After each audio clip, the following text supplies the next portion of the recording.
So welcome. It's been a long day, and I know that this can be a difficult topic. So I just wanted to start by taking a few deep breaths for everyone to kind of notice that we're probably all pretty tired, a little overwhelmed with all the information we got. So just taking a moment to breathe and before we get started. So just take a few deep breaths. All right, so I'm Bridget Moran McCabe. I'm the Support Services Manager with AFTD, and this is my co-presenter, Elaine Rose. Elaine is a longtime AFTD volunteer and has been running a support group in Maryland for about 10 years. And I've had the immense privilege of working with Elaine over the past year, creating a resource for grief and FTD that'll be coming out soon.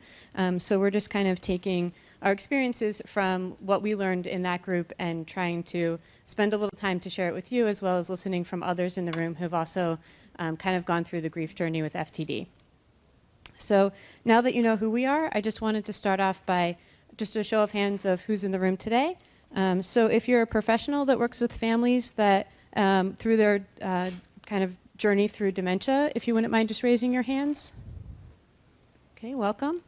And I ask anyone who is supporting your family or friends on the FTD journey but are not the primary care partner or caregiver to raise your hands. Okay, welcome. And now if you've cared for someone with FTD that's already passed away, if you could raise your hand. All right, welcome. And finally, all those who are currently primary care providers. Okay, thank you, welcome. So as you can see, there's a lot of different perspectives and experiences in the room, and it's just important to keep in mind that there are others here today who have had the similar thoughts and feelings and emotions as you kind of make your way through this session, and that's what brought us all together. So I just wanted to start off by saying that we're not really here to fix anything today. Our goal is to bring some examples, some context and information around this really difficult thing, that all of us experience in our own way. So we know that everyone grieves in different ways, and we also know that there's all kinds of different emotions and ways of doing things. So we just wanted to bring a breadth of different resources and experience to that. So in conversations that Elaine and I had with the care partners and caregivers over the past year, one of the main things that we learned is the idea of ambiguous or anticipatory loss. So this is kind of my visual of what that looks like. So for today, the definition that I would be using for ambiguous loss is that idea that the person is physically present but no longer psychologically present. And for anticipatory grief, the idea that the intangible losses that happen over time are kind of what present most in the grieving process with FTD. So this visual is of kind of a grief miner, if you will. So he exists in all of us and kind of picks away at things over time as the disease continues. So maybe he's picking away at your patience or sometimes your love or your memories of who the person was. But it can be that he takes out large lumps that are really hard and you feel left feeling sad or kind of overwhelmed. Sometimes it's smaller pieces that are noticeable over time. So just wanting to give a little bit of a visual of what we're looking at when we're thinking about that.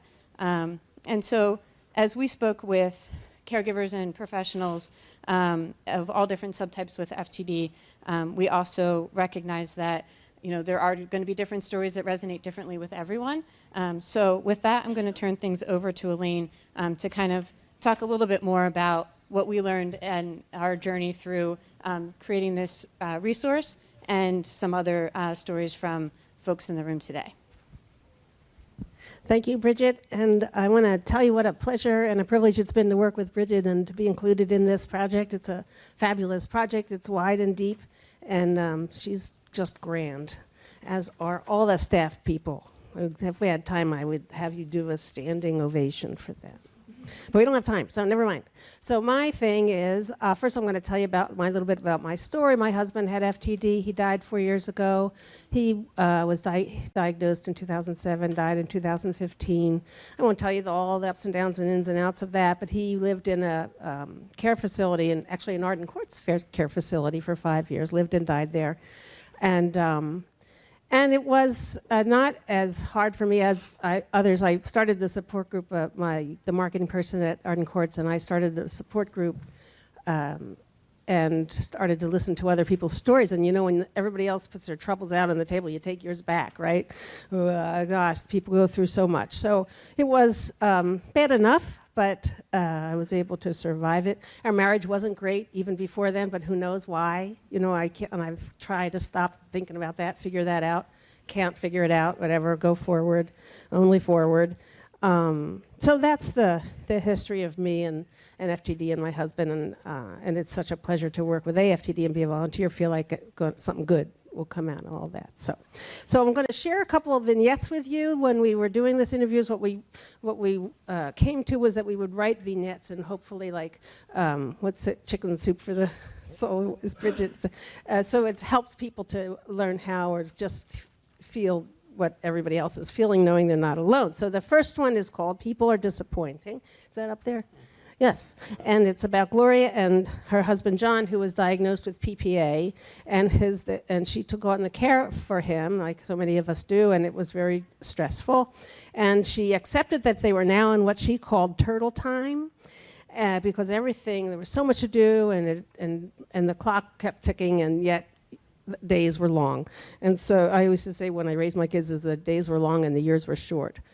So in this case, it's the days are long and also the years are long.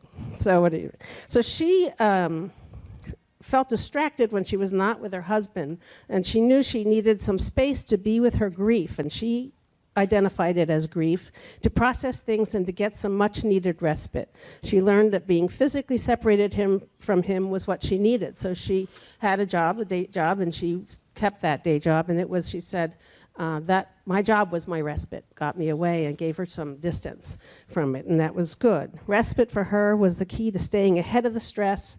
The first line of defense was giving yourself permission to be human. And I think that's an enormous thing to say. She was able to create a caring environment for him because he was caring because she was caring for herself. So when people say take care of yourself, I know that sounds weird and you don't know what that is, but it's a really important concept to get hold of. They wanted to remember him the way he was. So that's about her family. His family weren't there for him. They didn't help much. They didn't come much. They weren't there for her. And she was, you know, that was a painful thing for her, and she also was sad for Jonathan because he would not have that continued support and interaction with them. And she resented them for that for a while, eventually realizing family and friends grieve in their own ways, and if denial is part of that, it makes it difficult for everybody, even them. So that all came kind of to a head at the funeral.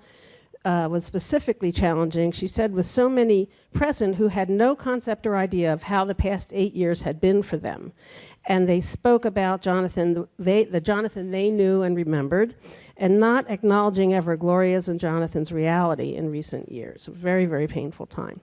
She knew that she was different as a result of having gone through that with Jonathan and needed to create a new community of friends and family and people to hang out with. And so what she did was she left that area where she was in the southwest of the United States, and she moved to a city. She was in a remote kind of country place. Now she moved to a city, became involved in a different church, a different community, and now she's thriving there and thinks her new normal is exciting and fulfilling. So feels like a happy ending, right? And that's, you know, it's an ending. I mean, there's always an ending to FTD, but this one was nice to hear about. So this next story is not that one. Is it? Yeah, it is. Michael and Sally. So what about the rest of us is the name of this story. And this is about Michael, who watched his mother, Sally, turn into a different person. She had FTD. He found himself losing the battle between loyalty and needing to have the tragedy behind him. Michael now realizes he didn't have the language for what he was feeling at the time. He felt guilty that he was struggling, seeing his mom in her illness, but also realized there might be positive things to her dying. And that was a terrible thing for him to have to think and accept about himself and live through. Michael was also very worried about himself and his 4 siblings and his and their children, because his mother was involved in a research study and determined that she had a type of FTD that was inherited. And so it complicated things when she did pass away, because they knew that it would involve genetic testing for the rest of the family to find out if they were also inherited it. And then there came the decision to test or not to test.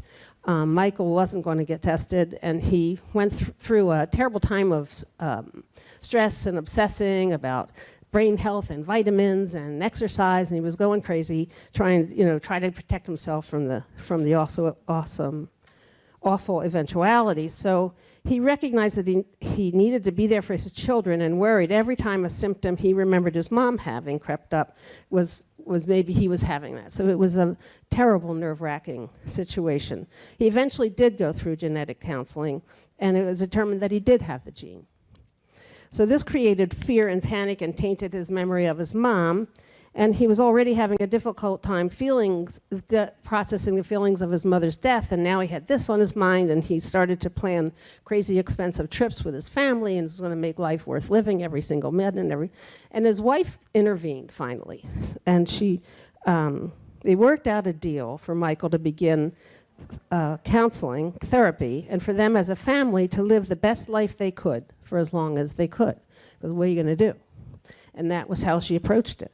This lasted a while, and Michael was able to settle into this mentality with the help of meditation and continued exercise and therapy. And about a year after his genetic study, his sister started to show symptoms of FTD. So what he said was, when you are in a family that is positive for the gene, every day is stressful, wondering, and also you're always waiting for the other shoe to drop. Michael's choice to seek methods of support that work for him while continuing to live his best life are not always realistic, but finding the routines and supports can be helpful to determine how to live with FTD, not really ever knowing the outcome. So who knows? I don't know if there's happy endings there, but you got to do it. So you know how in FTD we say it is what it is. Well, then when you get to that point, you say you got to do what you got to do. And that's the mantra everybody has to embrace, otherwise what the heck, he'll go crazy. So now I'll tell you a little bit about me and this project and how it impacted how I think about my time with Bob and his time on this earth and his illness. It gave me, doing the project gave me some new insights, and it reinforced some things that I didn't even know I needed to have reinforced. So I'm a realist, and I'm kind of, it is what it is kind of person. Like, I just keep going. I came in from a household where was a very matter-of-fact household. There wasn't, I had appendicitis. I had my appendix out when I was 8, and I was crying in the crib, and my mother came in, and she said, "What are you crying about?" And I said, "I don't know." She said, "Well, stop crying." And I did. I do what I'm told. So here's a big takeaway from me. Remember, the whole focus of this project was to shed light on grief and loss in FTD. So when we spoke with the volunteers, here's what happened. They were articulate about how they did what they had to do and how they coped and didn't cope. But from diagnosis through caregiving to navigating hospice and finally the death of their person, they had lots to say about all that, but there was no prompting necessary for that, easy to come up with. But remember, the focus was grief and loss of the interviews, and that took some prompting to get them to talk about, lots of prompting. I began to see that finding time and energy for grieving all the losses associated with FTD was a tall order to grieve and also cope. The first priority was coping, no surprise there. As we were working on the project, I had the same challenge. I had to keep reminding myself that the main thing is the main thing. This is about grief and loss, not coping. And that made me wonder, are they the same thing? Are they mutually exclusive? Is it important to grieve so I can, it's important to grieve, they say, so I can heal, and I'm not sure if I grieved right. So does that mean I didn't heal right? So like what, and I'm neurotic anyway, so what the heck? As if there's not enough other stuff to deal with when you're dealing with FTD, do we have to put grieving on our to-do list? And we ask these questions even knowing there's a zillion books about grieving, and Elizabeth Kubler-Ross has this very wonderful, handy-dandy package of grieving, phases of grieving, and what is it? What are they? You all know what they are. And they're all like, there's 5 phases. And I don't know if that works or not. Hospice workers get paid to teach us how to grieve. There's people, I mean, grieving's like a thing in the world. It's not a new idea. But lots of other people have lost people to terminal diseases, so grieving's not new, and it's not unique. Or is it? Because this is, here I wrote it like this. People have lost people to terminal diseases, but not this terminal disease. This terminal disease presents lots of contradictions and emotional complications. This terminal disease is different than if they say had cancer or heart disease. Not that those things aren't tragic, but FTD is different. And that's why the research that we're working on comes at grief and loss from a different direction. FTD is more isolating, it's lonelier, it's frustrating, it's moving target. It's harder to talk about because people mostly don't get it. Hell, half the time we don't get it. For me and my husband Bob, the hardest task at first was to describe what was happening to him. I used to say, well, he's a little goofy. It's hard to find the words, even, and that's like take it or leave it. You know, I would look at them and say, well, get it or don't get it. You're not doing it, I'm doing it. It's hard, I don't really care. It's hard to, not that I'm bitter. It's hard to find the it's hard to find the words even to describe what's going on, and it goes on and on without much of a roadmap, and even though FTD has commonalities, it's different for every person. So 1 million people, 1 million different kinds of FTDs, so go figure that out.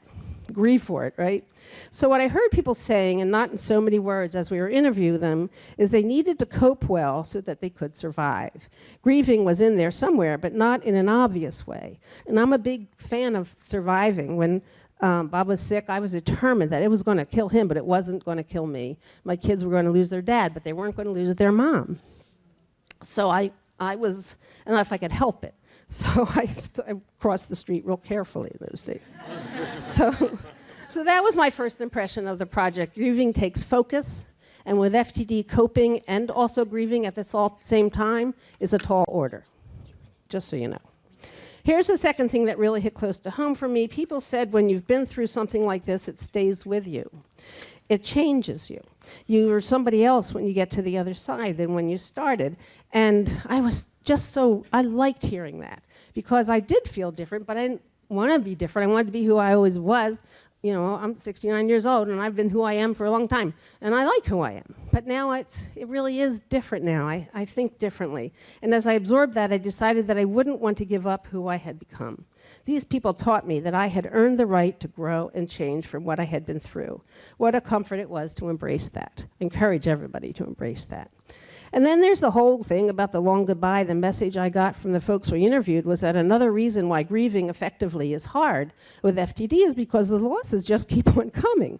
With Bob, I lost track after a while, and it was easier on me if I just didn't try anymore. I just wanted to meet him where he was in the disease, take each day as it comes, and harvest as much of him and me as I could. And I didn't even like them anymore. You know, I couldn't even remember. People say, oh, I just remember the good times. I said, well, there were 3 of those.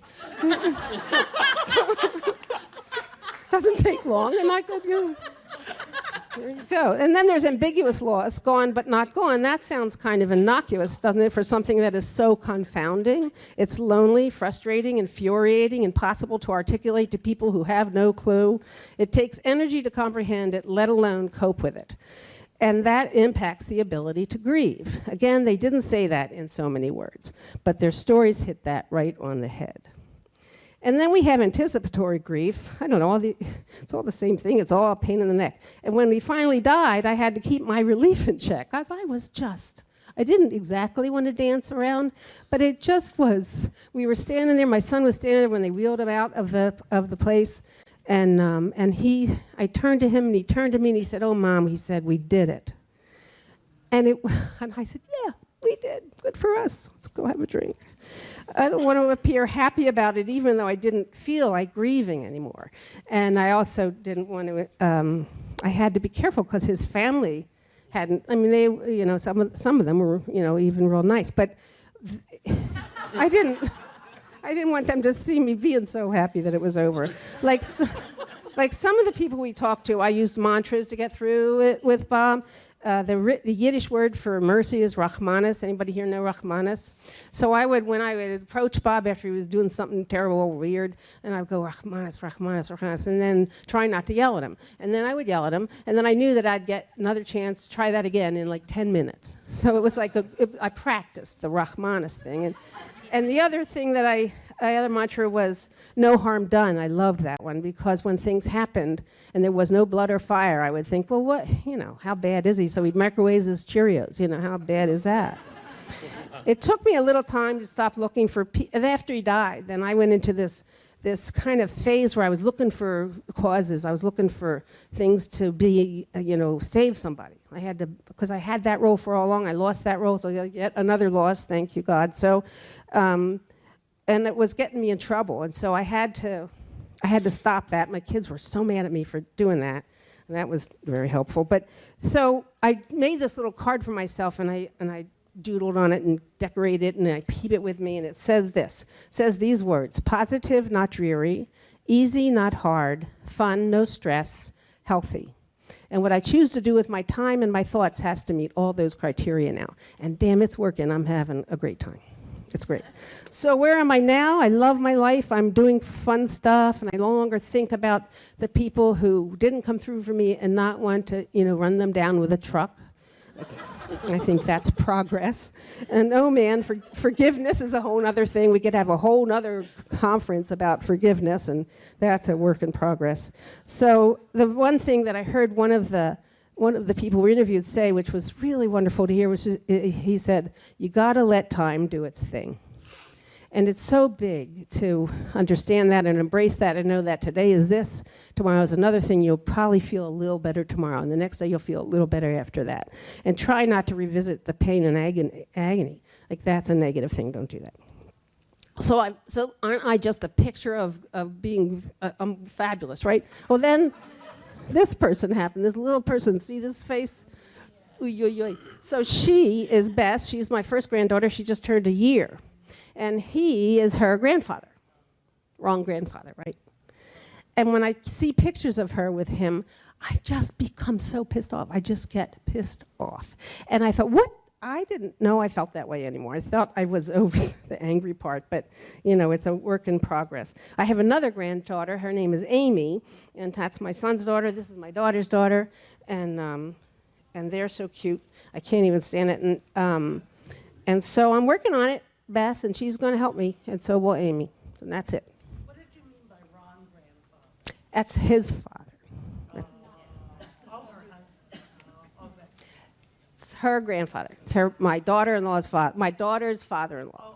So I'll never see Bob carrying her down the street, and I'll never see Bob. And he loved babies. He was great with babies, and he was, he's a good dad, and all. So it's just, but that's no different. People die of cancer, and they, too young, and all that same thing. But it's so, after all this, after all that loss, and now I have to cope with that, and oh well, I'll drink more.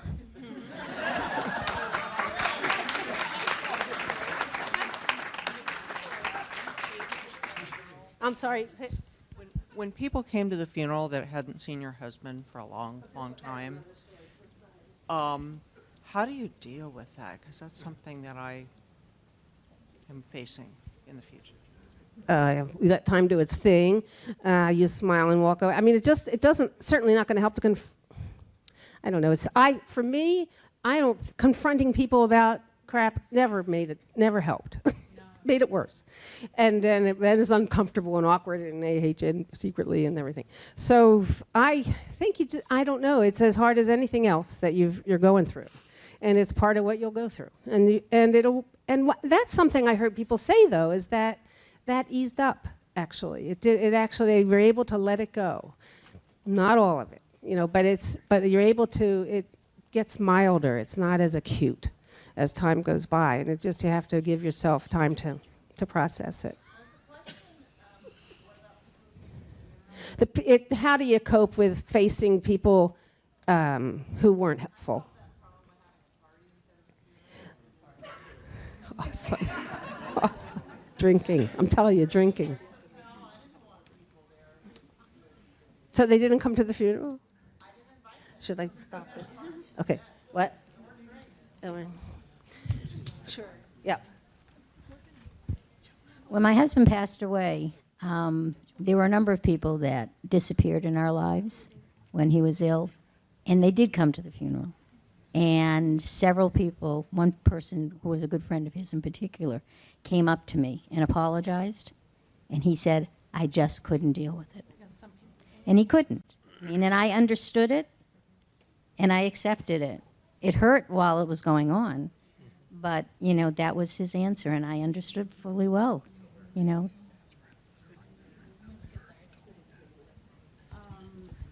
My husband's in really bad shape, physically and all the stuff that goes along with behaviorally.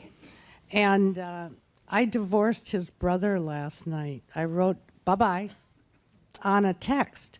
He's just horrible. He doesn't understand what's going on. When he speaks to Gary, Gary sounds like himself. Everything's terrific. There is a name for that because I read it on the FTD site, but he's not. And that's people. I divorced him. I said, that's it. I hope not. Hell with them. Anything else? I would just say, as far as that's all concerned, I think I've had a lot of that. A lot of family that was always very involved when we were happy and full of life and all that kind of stuff. And I know that they can't handle it. And I think for me, I've had to just really adjust my expectations because when you're sitting there brooding about it and thinking about it a lot, it eats you. It just eats you. When you set it aside, and then that it does make it really hard though when they all of a sudden come around and say, oh, I've just been praying for you. I've been thinking about you so much. And you want to just slap him beside his head and just be like, just don't even, you don't that's hard for me. I mean, I think that's really hard for me to say. You don't deserve to have your relief when you've done nothing, to get that off of and it's frustrating. It's really frustrating. But when you adjust those expectations and you just say, I'm not expecting anything from you. And if you're not going to give me anything, then so be it. But let me live my life. So let me have the expectations about my own life that I get to have. Go ahead. My mom, our mom died January 1, and a friend of our family who had been there when my dad died 3 years before suggested the book, The Grief Recovery Handbook, 20th edition. And he said, follow those exercises in order and do not skip any of them. He leads groups through that process. And so the day after my mom died, I went to Barnes & Noble and got the book and used a phone counselor to be my grief partner. And I kid you not, about an hour after I read out loud the letters to my mom and dad, I felt so much better. And I had told the grief counselor that I wanted to write one for my sister who's still alive.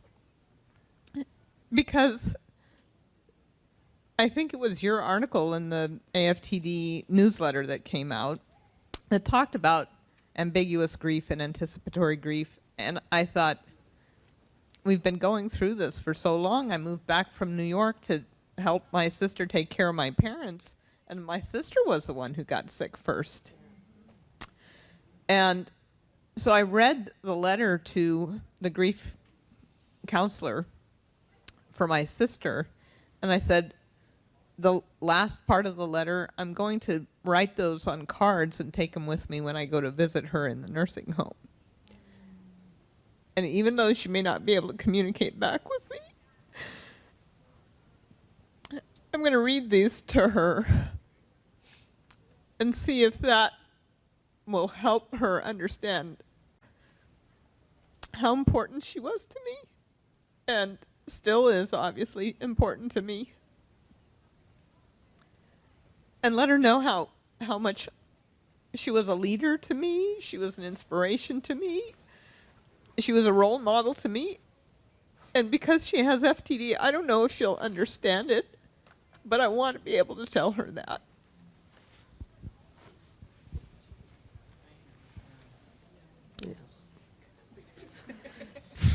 Another mantra I have is enough already. Enough crying, no more crying. Do you need them? We have to cut it off. Okay, so I'm sorry. I know you have more, but we have more to do. Imagine working with her. Taskmaster. Thank you for sharing your story. So thanks, Elaine. We know that the reality of this disease is that there isn't a lot of clarity around it. Through diagnosis and through the progression, everything is just kind of how it flows is how it flows, and there's not any predictability. So as care partners and caregivers, we have this unimaginable amount of hats to wear, right? So one of those things is as a person that's grieving throughout the journey for this person that you love. And so we're now going to hear from a few former care partners who will share a short part of their story as it relates to their grief. And we hope that these combined perspectives and ideas will give you some options as you think about and respond to your own grief. So it's my pleasure to ask Mary McLeod, Bonnie Shepard, and Paul Lester to join us up front to discuss some of the pieces of their grief story.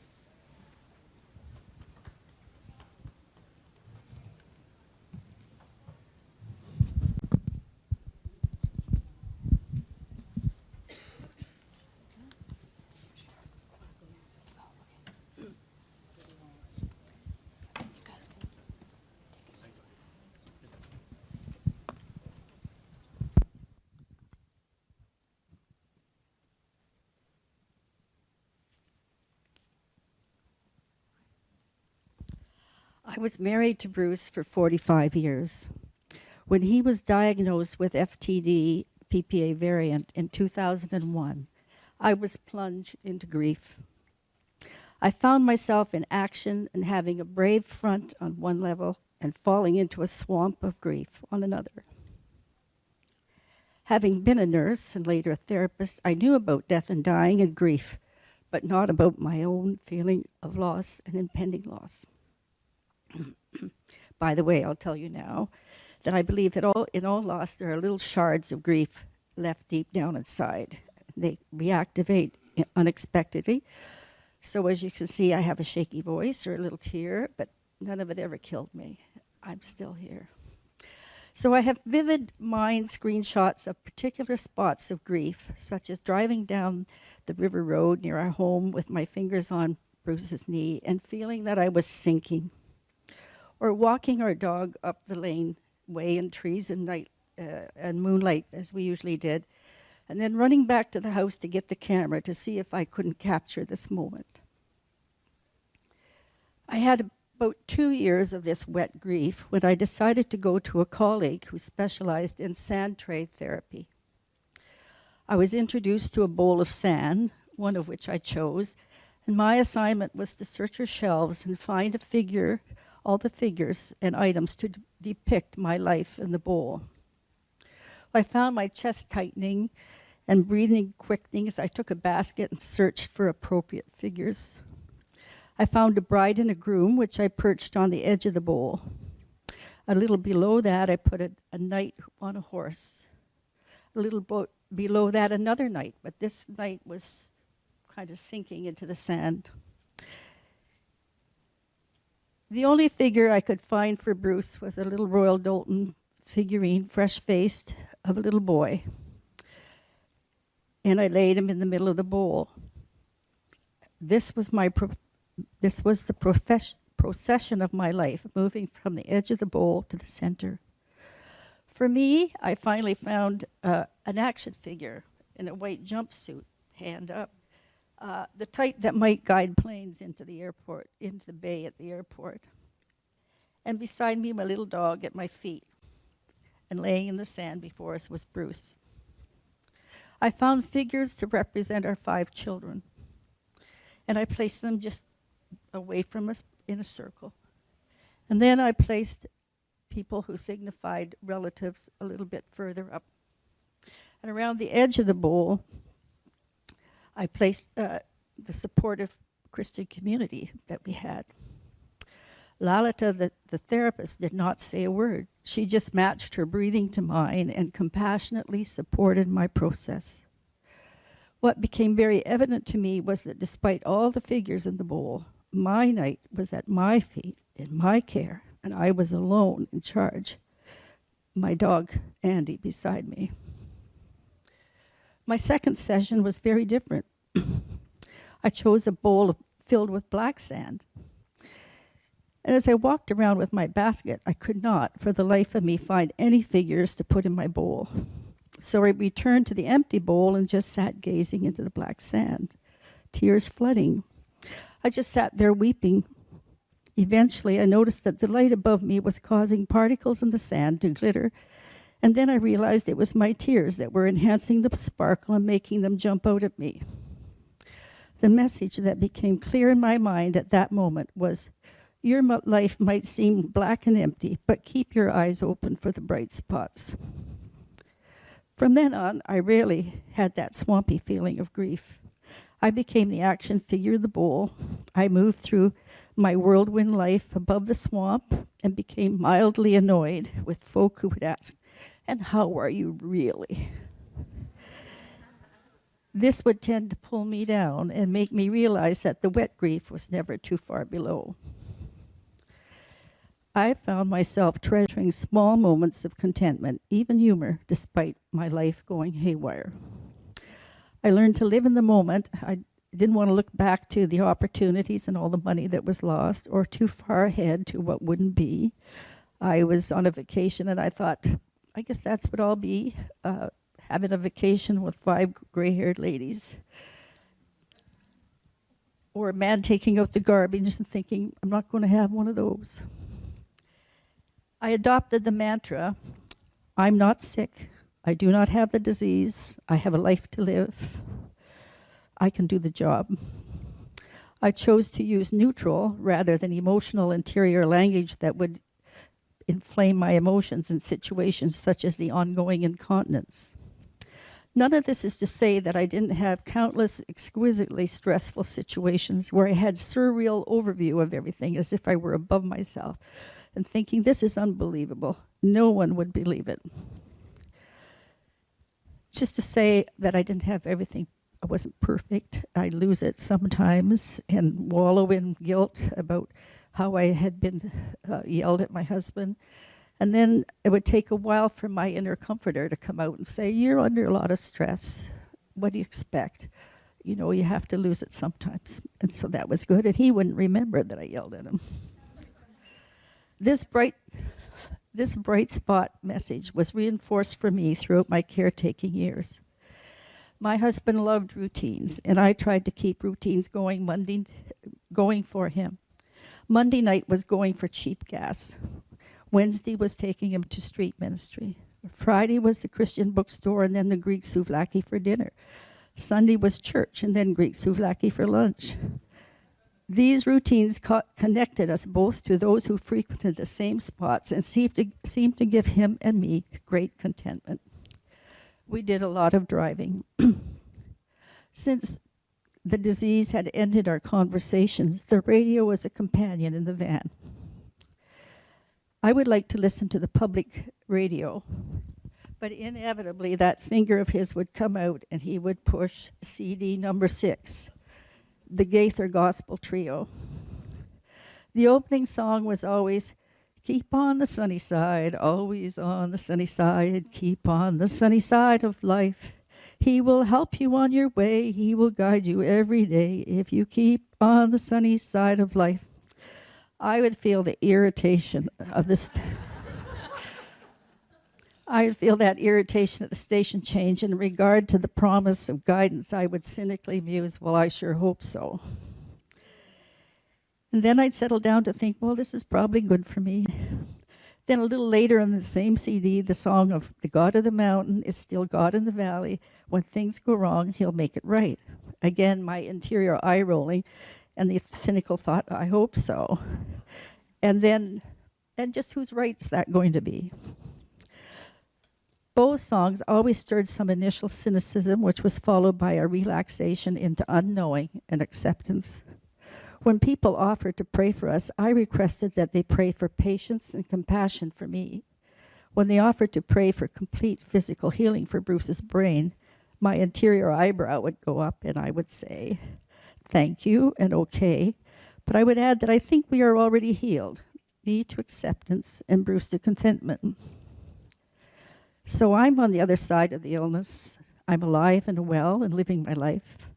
I'm surprisingly and happily remarried, and I have learned to play golf, and I'm making up for lost travel time. 10 years... 10 years later, those 9 years seemed to be like a flash in my life. And for me, there was light at the other end of the tunnel.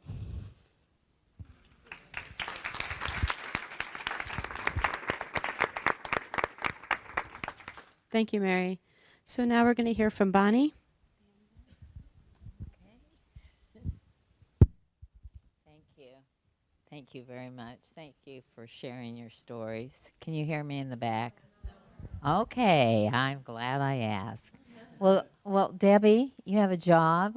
Your hand goes up when no one can hear me, okay? Thanks for sharing your stories because they are very powerful, and I appreciate this opportunity. When my husband died, I thought I was really prepared. I was engaged in AFTD. I was running a support group. I'd read all the manuals. I knew all the stuff.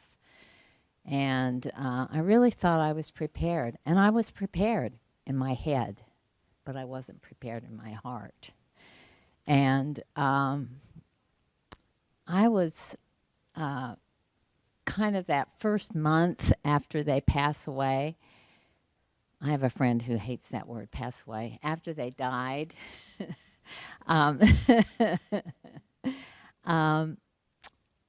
you're kind of you're in shock for quite a while, but you're doing all the logistics. You're getting the funeral done. Well, we didn't have a funeral. We had a party also, which was really nice. And you have a lot of friends and family, and I am very fortunate that I have a large family. I have a lot of grandchildren that were there and helped us. And this is an old picture of us. This is Ned and I having an ice cream cone at one of our granddaughter's wedding. And this picture with all the family is very old. It's probably 15 years old, 15 years old. There's a board member on there that is a board member now that's really a lot younger. Maybe someone can find that board member. And Ned was diagnosed by then. It took us about 2.5 years to get him diagnosed. And he was not talking much, but he was still able to do things, and we were on a family trip. When I talk about what happened with him when he died, that I thought that I really had it handled, I really felt similar feelings that I had when I was told of his diagnosis. It was like a shock, and I was confused, and I didn't understand because I thought I kind of knew what our life was going to be. I kind of knew what his death was going to be. You know, I kind of knew it all, but I didn't know it all because I was just really hurt and trying to understand it and move through it.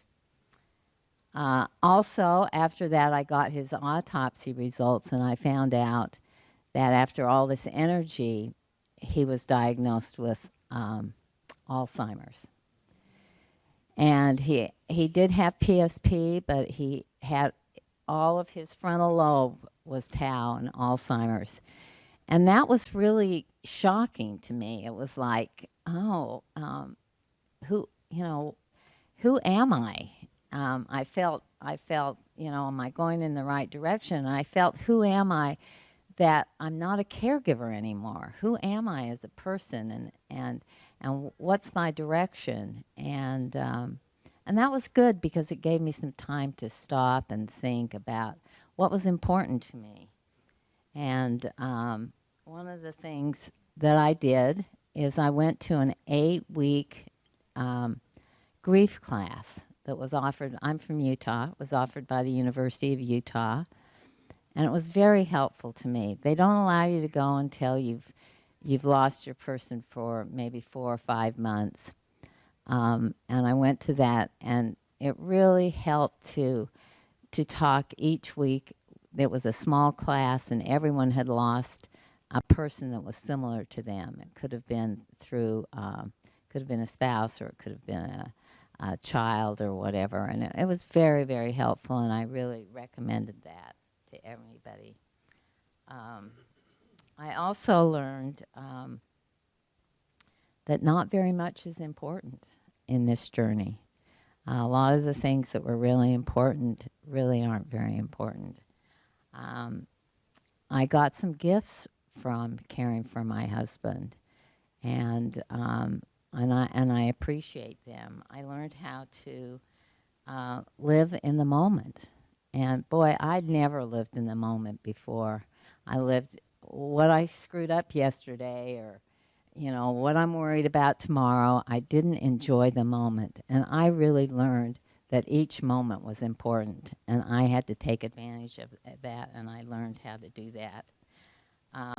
I learned to simplify my life, and that didn't need the things that I thought I needed, or to do the things that I needed to do. I needed to figure out what I cared about and do those, and that was a gift. I learned to ask for help, and I did that when Ned was sick. I remember the first time I asked for help, my friend called me on the phone, and she said, "Do you need anything?" And I said, "Could you pick up some lettuce and a loaf of bread?" It was like I didn't know how to ask for help, and now I know how to ask for help. I know how to say, I'm hurting, or I need something, or can we do this, or whatever. That was a gift to me. And another gift I got was my voice. It's a little shaky right now, and I'm really glad I haven't cried yet. But I learned how to advocate. I learned how to advocate for AFTD. I learned that it was really important for me to speak up. And that's when I really got involved with AFTD, after my husband passed away or died. And that has given me that other side. Am I out of time? Okay. That has given me that other side where I was wondering who I was. Am I a caregiver? What am I? What do I do? Now I know that I have a purpose, and I have this desire to help other people, to let other people know that they're not alone, and that we can get through this disease. We can be successful, and we can really make another life. It doesn't mean that we don't hurt all the time and feel that hurt in our life. That's never going to go away. You're never going to stop feeling that and remembering that. But we still have something that we can give. And I am one of those little gray-haired ladies that travels. One of the things that I was very much afraid of is that when Ned died, I would only remember him as being sick. I thought, I will never, ever think of him like that. And I do. I don't think about that ever anymore. I remember the fun times. And I know that part is there, and sometimes we'll talk about, oh, remember when Dad did this? Oh, that was so funny. Or something else that happened, or that we were embarrassed by, and then we learn not to be embarrassed anymore. And we learn through that disease on how to live in kind of a turmoil-y situation. So I'm really saddened, and it was a hard journey, but I learned a lot, and there is hope, and you can be a little old lady if you're a lady.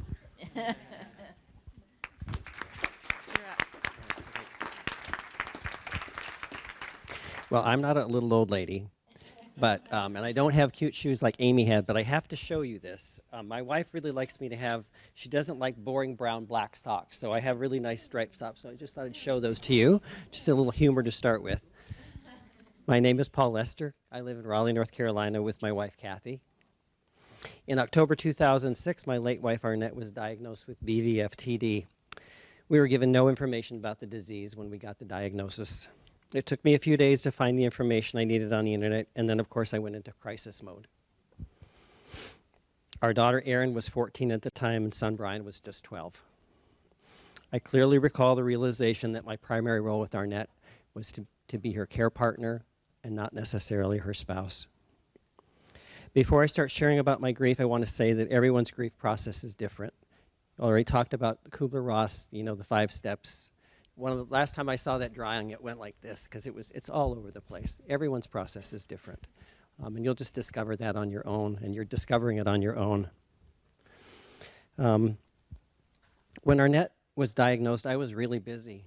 I was working full time, and as I mentioned, we had 2 young teens.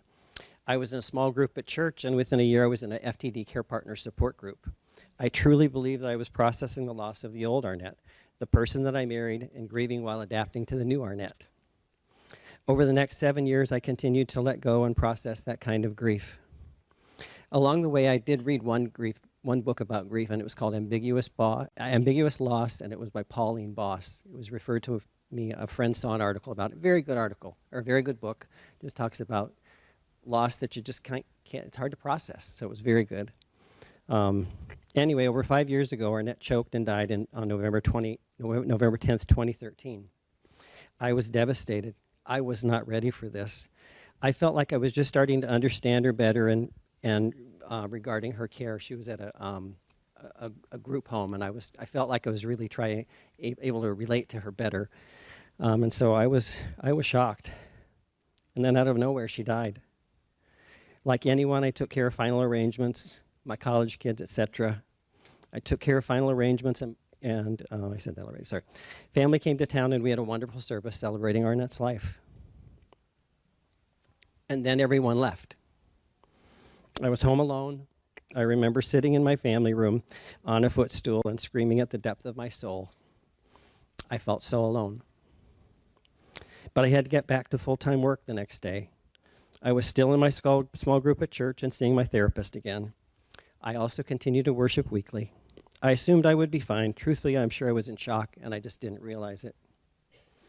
A few months later, I was overwhelmed with this feeling that I didn't know what I was feeling. I was a mess. Was I angry? Was I sad? Was I disappointed? I couldn't figure it out. I also was rediscovering how much I had loved Arnette. You see, for me, being a caregiver necessarily focused me on loving care versus loving Arnette as my spouse. While I was happy to rediscover my love for Arnette, it made the grief that much more difficult. I couldn't sort out what I was feeling. I reached out and told people. Some people at my church suggested a program called Stephen Ministry, and so I did get a Stephen minister. I requested one, and they were right. Rick hung with me and listened to me for about 1.5 years as I processed my grief. Along the way, he provided some really great booklets that were available through Stephen Ministry on grief. I reached out to another friend, a friend that I'd run with like 3 decades prior when I lived in Tucson. She had been active as a hospice nurse. She encouraged me to seek a grief support group, and also she told me about a few resources that I'll share in a few minutes. I contacted a local hospice organization and was informed of a grief group that was starting soon. They interviewed me first to make sure that I was ready for such a group, kind of like what Bonnie talked about. You can't just rush into a group, got to be ready. And I was accepted. It turned out that the grief group was made up of 5 other people who had lost their spouses. I was thankful that one of them was a man, because I'd been to so many support groups where I was the only one. I think we met for 6 or 8 weeks, I really don't know, but it was very helpful. They offered many different vehicles for us to process our grief. I remember as part of our last session, our facilitator asked if we thought we'd ever marry again. Almost everyone else said no. But Arnette and I had been married for 25 years, and I said, absolutely, I like being married, and I know that that is what Arnette would want from me. My friend Grace also suggested 2 grief resources to use on my own. The first one was called Understanding Your Grief, 10 Essential Touchstones for Finding Hope and Healing Your Heart. It's by author Alan Wolfelt. The other part that was really helpful about that for me was there's an accompanying journal, and I made sure I was very intentional about using this journal, because if I hadn't, I probably wouldn't have gotten anything out of it.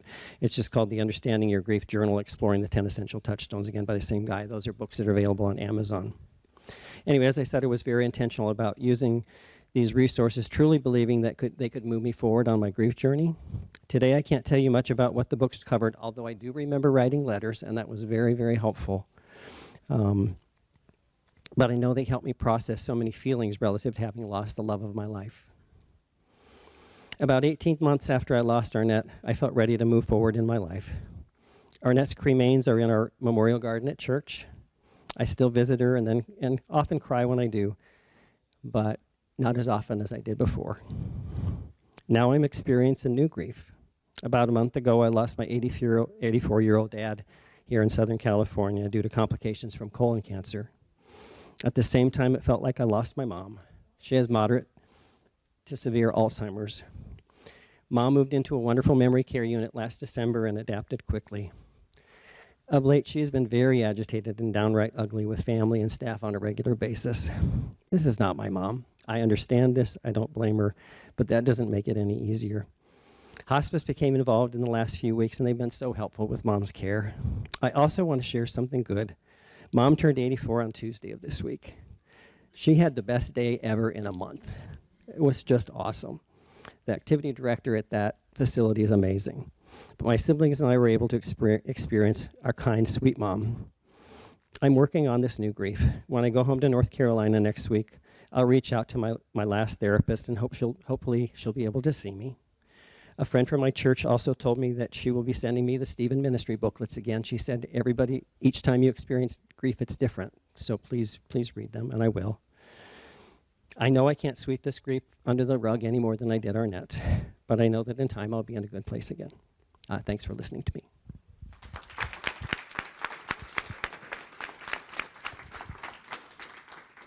So thank you guys for sharing. It's something that's just so hard to articulate. So we appreciate all the time you spent kind of prepping to figure out how to even articulate what you wanted to say, and then being so poignant in how you were able to do it. So thank you.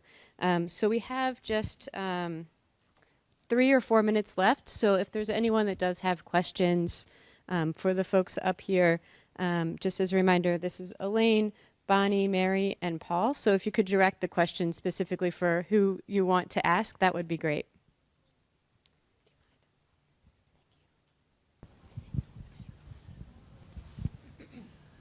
Well, I didn't say what I wanted to say before. My husband, I just placed him in a memory care unit about 2 months ago. It broke my heart. I couldn't take care of him anymore, but it broke my heart. And every time I see him, I'm good when I'm with him, but when I get in my car, I'm just sobbing like I've never sobbed in my life. I'm sorry. Oh no, women say they're sorry way too much. I read that article. But, and I feel that way at home. I'm very, my friends have been pretty good. Some are, some aren't. Family members on his side have been horrible. And I feel that I am, well, I know I am. I'm making all the decisions. They're very important. I want him to have a good quality of life, even though there isn't a lot there. I'm trying to make things festive for him. And I picked a good place, and I'll probably have to end up selling my house. But, you know, I couldn't go into a place that smelled and the furniture was falling apart for half the price. You know, it's just, and no activities. There are activities. But I feel like I've been mourning for a long time, because for 2 years before he was diagnosed, he was the meanest person on earth. And when I married him, he was the sweetest guy on earth. That's why I married him. And I was ready to leave until he couldn't tie a tie, button his shirt, right from left, had mobility problems. Now he's got extreme mobility problems. But once I got the diagnosis, I said, I will not abandon him. And it has been hard. And I feel like I'll keep on mourning because, I mean, I have times when I can laugh. I try to watch comedies. That helps.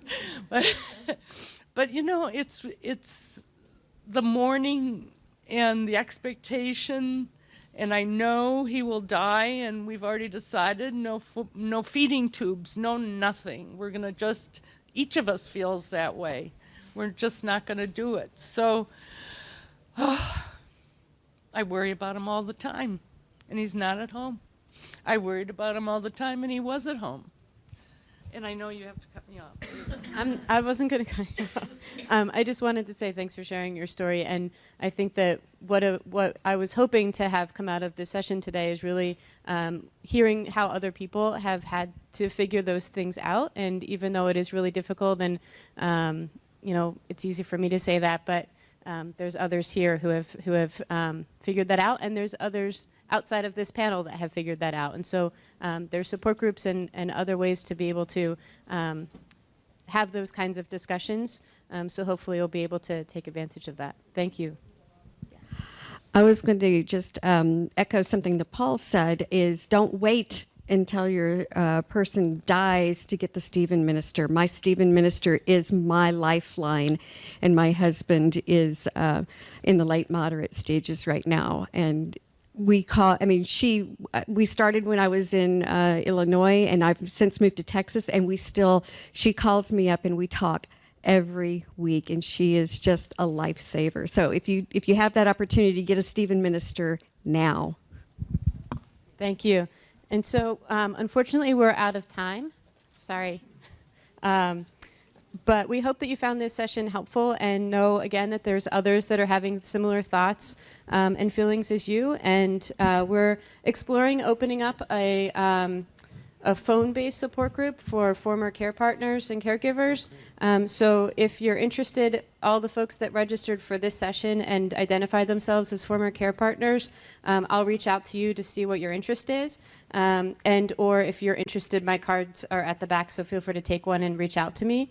And now I'd like to end with a collective deep breath like we started. This was a lot, and everyone just take a few deep breaths before we move on to the next session. And you know, maybe think about some things that you'll personally need to circle back next, later on, and use some of the ideas that the panelists were able to do. So.